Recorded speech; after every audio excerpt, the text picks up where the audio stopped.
आज के टाइम में अगर आप एक स्मार्टफोन बाय करने जाते हो और बजट 80,000 के करीब है तो ऑप्शन चूज करना काफी ज्यादा मुश्किल हो जाता है, क्योंकि आईफोन 16 भी है, सैमसंग S25 भी रेस में है, प्लस में काफी सारे लेटेस्ट स्मार्टफोन रेस में है। लेकिन अगर आप थोड़े से भी स्मार्ट हो तो आप चूज करोगे प्रीवियस सीरीज। जी हाँ, मैं बात कर रहा हूँ सैमसंग S24 अल्ट्रा की।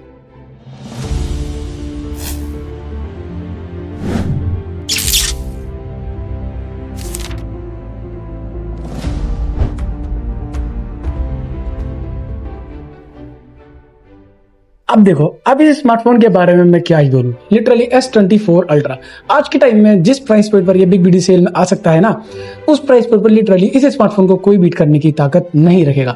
लेकिन मैं बात सिर्फ आज की ही नहीं करने वाला, मैं बात करूंगा आने वाले 2-3 सालों की, यानी कि 2026 या फिर 2027 में क्या ये स्मार्टफोन उतना ही ज्यादा वर्थ इट होगा जितना ज्यादा ये आज है लेना। मतलब आने वाले 2-3 सालों में क्या ये आपका पैसा वसूल करवा पाएगा। चलो बात करते हैं इसकी कैमरा कैसे, इसकी डिस्प्ले कैसे, इसकी बैटरी कैसी, ओवरऑल सब चीजों में ये आने वाले 2-3 साल में कैसी परफॉर्मेंस आपको निकाल के देगा। बिल्कुल बेसिक से शुरू करते हैं एक स्मार्टफोन बॉक्स से। इसके स्मार्टफोन बॉक्स में ना हम लोग अडेप्टर देखने को नहीं मिलता। अब आने वाले सैमसंग की अल्ट्रा सीरीज में भी देखने को नहीं मिलेगा और इसके बाद S25 जो आई है उसमें भी देखने को नहीं मिला है, सैमसंग देता ही नहीं है। और दूसरा नंबर, इसके अंदर सिर्फ और सिर्फ एक डाटा केबल और एक पिन देखने को मिलेगी, इतना महंगा फोन होने के बाद। लुक और डिजाइन के बारे में बात करते हैं। भाई साहब, दोनों ही तरफ ग्लास देखने को मिल जाता है, टाइटेनियम की बॉडी है और इन हैंड फील तो इसकी बहुत ही ज्यादा गजब है, लिटरली बहुत ज्यादा अच्छा लगता है हाथ में। हाँ, इसके जो कॉर्नर्स हैं वो अगर आप बिना केस के यूज करोगे या फिर केस के बाद भी काफी ज्यादा चुभते हैं। ये S23 में भी काफी, S23 अल्ट्रा था उसके अंदर भी काफी बड़ी प्रॉब्लम थी, उसके रिव्यू मैंने आपको शेयर करी थी। और हाँ, इसके कॉर्नर्स आप लोगों को अनकंफर्टेबल फील होंगे बहुत ज्यादा। और इसका जो ओवरऑल इन हैंड फील है वो बहुत ही ज्यादा गजब है। टाइटेनियम की फ्रेम मिलती है, ग्लास देखने को मिलता है और IP68 भी देखने को मिलती है। इसका मतलब पानी वगैरह में ले आने में भी कोई प्रॉब्लम नहीं है, लेकिन हाँ, लेकर मत जाना।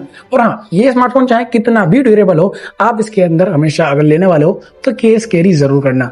भाई वक्त का कुछ नहीं पता, क्या पता कब हाथ में से गिर के टूट जाए। और कंपेयर करें अगर S25 अल्ट्रा से तो भाई इसका इन हैंड फील तो भाई बहुत ज्यादा अच्छी है। हाँ, इस कर्व एजेस को अगर हटा दें और प्लस में इसका जो वेट है वो S25 अल्ट्रा के मुकाबले लिटरली थोड़ा ज्यादा देखने को मिलता है। लेकिन अगर हम लोग थोड़ा कंपेयर वगैरह करें तो भाई अगर उसका केस लगा लोगे तो भी लगभग इसके साइज के बराबर भी आ जाएगा। और अगर इसका साइज के अगर इसके ऊपर केस लगा लोगे ना आप, तो ये तो बहुत ही ज्यादा हैवी देखने को मिलेगा, बल्कि लगेगा हाथ में। काफी बड़ा स्मार्टफोन है, वो आपके ऊपर डिपेंड करता है आप लोगों को कॉम्पैक्ट स्मार्टफोन पसंद है या फिर थोड़े बड़े। अगर आपके हाथ बड़े हैं तो आप लोगों को ये स्मार्टफोन काफी अच्छी ग्रिप बना के देगा, इन हैंड फील बहुत ज्यादा अच्छी आती है। और अगर आप इसे साइड से देखते हो ना तो एक हल्का सा कर्व है कंपेयर टू S25 के मुकाबले। तो S25 की जो साइड्स हैं वो बिल्कुल फ्लैट है, ये थोड़ी सी कर्व आती है। लेकिन इसकी स्क्रीन जो है वो भी एंटी ट्रैफिक कोडिंग है इसके अंदर भी, जैसे S25 में हम लोग S25 अल्ट्रा के अंदर हम लोग देखने को मिलता है।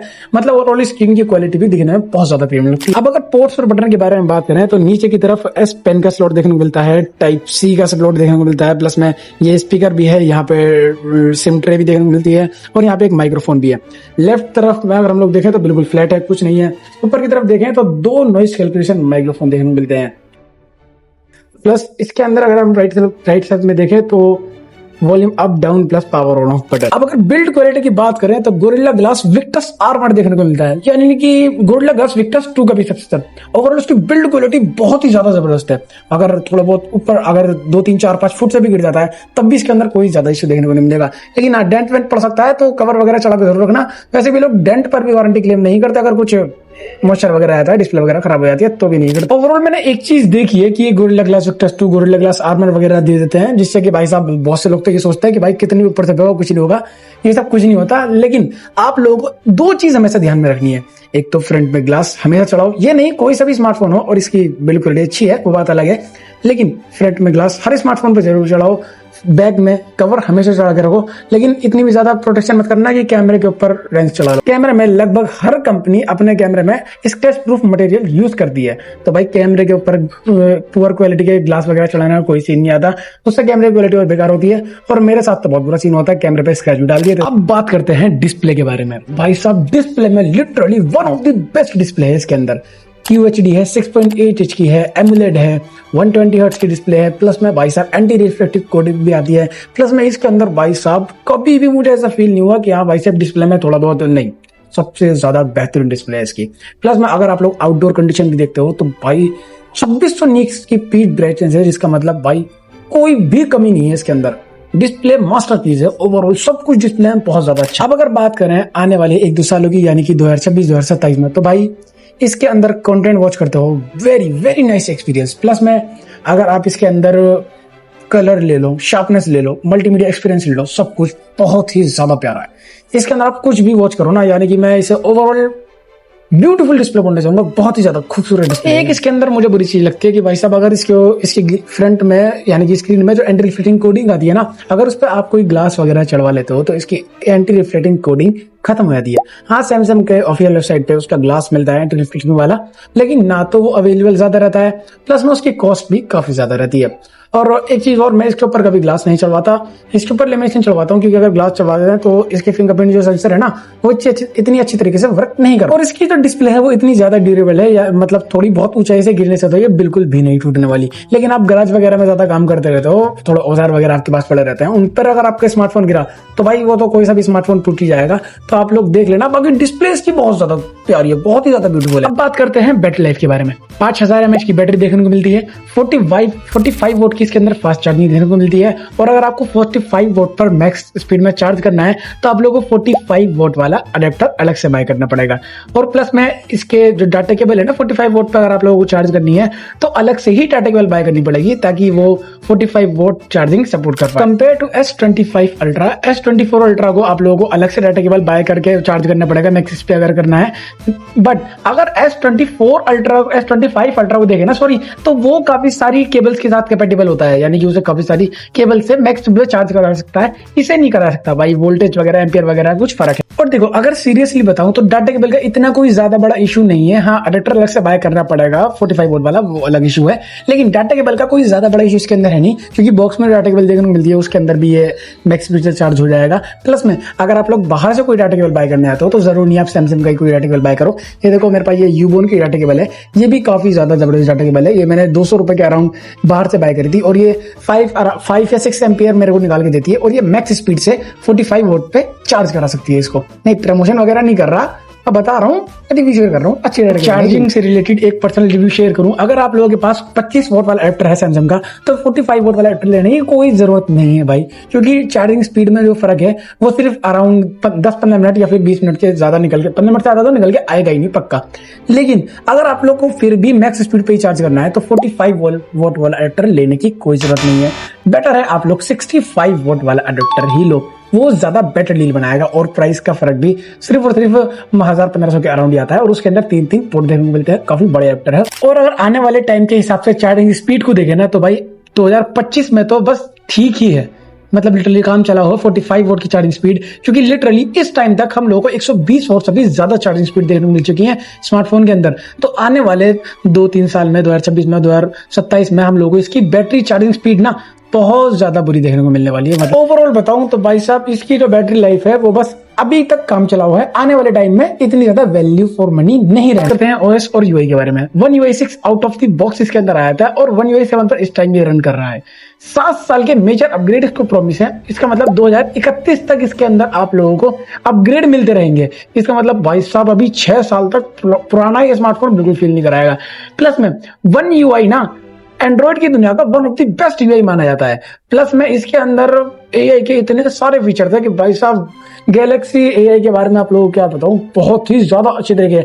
अब चाहे कॉल लाइव ट्रांसलेट हो गया या फिर बैकग्राउंड रेजर वगैरह, सारे एआई के जितने फीचर है ना बहुत ज्यादा अच्छे देखने को मिलते हैं। अब अगर सेंसर्स के बारे में बात करें तो सारे सेंसर्स आते हैं, फेस अनलॉक आता है, अल्ट्रासोनिक फिंगरप्रिंट सेंसर देखने को मिलता है। प्लस में फ्लैगशिप फोन है तो नॉक्स मैट्रिक्स देखने को मिलता है, तो सिक्योरिटी के मामले में भी काफी अच्छा। मल्टीमीडिया के बारे में बात करें तो भाई साहब मल्टीमीडिया इसका बहुत ज्यादा जबरदस्त है, जिसका कोई जवाब नहीं। ऐसा मल्टीमीडिया है, डिस्प्ले बहुत ज्यादा अच्छी देखने को मिलती है, कलर वगैरह सब साफ निकल के आता है, बहुत ज्यादा अच्छा देखने में लगती है। सैमसंग S24 अल्ट्रा की डिस्प्ले है, तो आपको देखो मल्टीमीडिया में कितना मजा आता होगा। साउंड वाउंड भी बहुत ज्यादा अच्छा है। अब अगर बात करें कनेक्टिविटी की तो Wi-Fi 7 आता है, प्लस में 5G का सपोर्ट देखने को मिलता है, और डुअल सिम आप इसके अंदर ऐड कर सकते हो। ब्लूटूथ 5.3 देखने को मिलता है, NFC भी इसके अंदर है। ओवरऑल एक फ्लैगशिप फोन है तो फ्लैगशिप जैसे कनेक्टिविटी भी है इसके अंदर।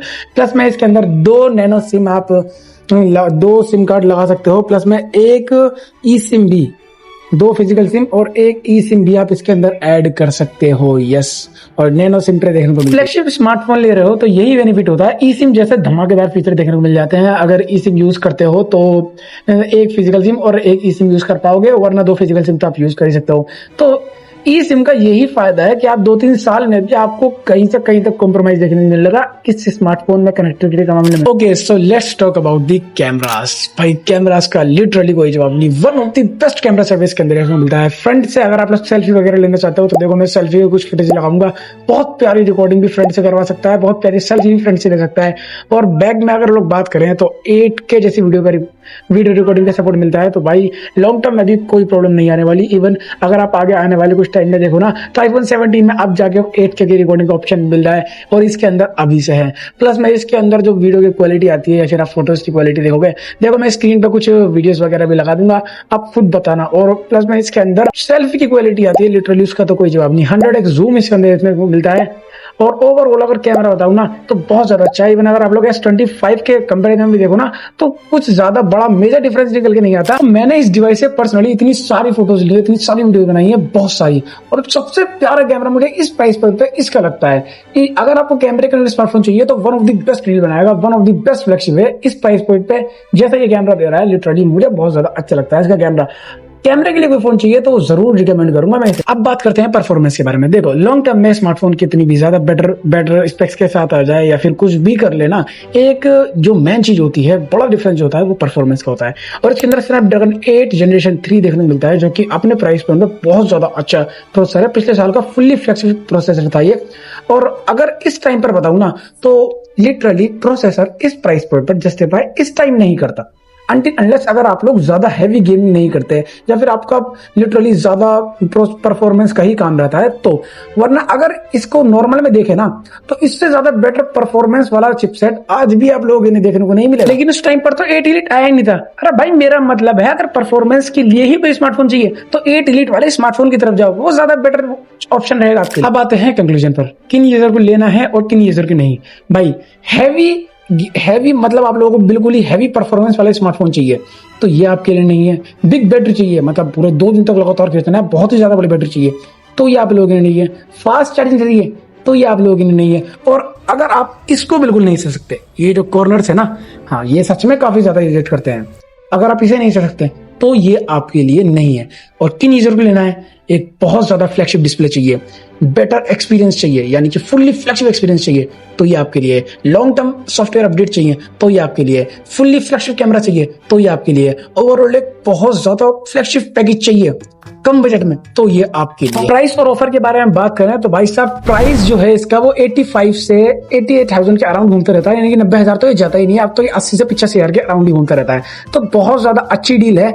लेकिन अगर ऑफर्स के बारे में बात करें तो भाई साहब बिग बिलियन डेज सेल आने वाली है जिसके अंदर ये 70 से 75,000 के अराउंड देखने को मिल सकता है। अगर आपकी नीड्स के अकॉर्डिंग स्मार्टफोन फिर बैठता है ना तो one of the best choice रह सकती है आपके लिए। डीबीटी सेल में आप इसे जरूर बाय कर सकते हो। वीडियो दी एंड हो चुकी है, लेकिन कहाँ चल रही है, लाइक सब्सक्राइब शेयर ये सब नहीं करना, हाँ कर दो। और हाँ ऐसी इन्फॉर्मेटिव वीडियोस के लिए सब्सक्राइब टू टेक